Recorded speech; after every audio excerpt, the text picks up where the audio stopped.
Et aujourd'hui. Justice, je suis prêt à mourir pour la vérité. Omar Haddad réclame donc la révision de son procès. Je vous rappelle qu'il avait été condamné à 18 ans de prison pour le meurtre de Ghislaine Marchal, c'était en 91, puis gracié par le président de la République il y a 4 ans.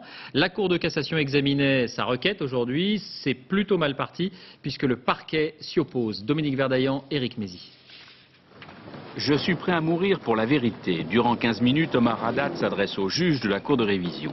Le condamné plaide lui-même sa cause. Je demande 1000 fois un second procès. C'est moi, poursuit-il, qui prend le risque d'être rejugé. Ça fait 2 ans que je réclame un deuxième procès. Et pour moi et pour toute la France. Parce que je pense qu'il y en a beaucoup de Français qui réclament un deuxième procès. Et je pense que tous les Français ils ont le droit de savoir la vérité. C'est tout. Vous avez juré plusieurs fois. J'ai juré parce que jamais personne ne m'a demandé. Et c'est pour ça que j'ai juré, parce que je suis sûr certain de moi, c'est pas moi qui a tué Mme Marchal. Et vous dites qu'il vous a tué aussi, l'assassin. Oui, parce que le parti civil, il dit, et si quelqu'un a fait ça, vraiment il est fort. Oui, il est fort. Le résultat, il est là. Il a tué Mme Marchal, il m'a ramené à prison pour 18 ans. Oui, il est fort, il faut le dire, oui, il est fort.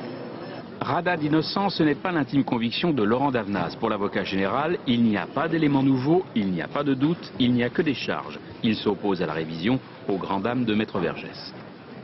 Je pense que les déclarations de M. l'avocat général sont insignifiantes. Il y a cette erreur fondamentale. Comment peut-il dire que des traces d'ADN dans le sang de Mme Marchal ne signifient rien? Comment peut-il le soutenir?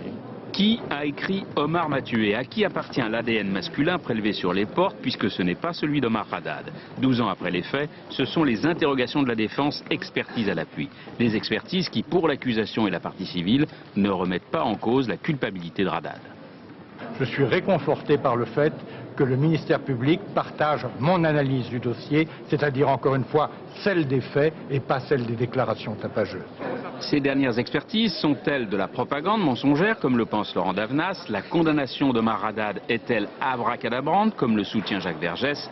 La Cour de révision donnera sa réponse le 20 novembre.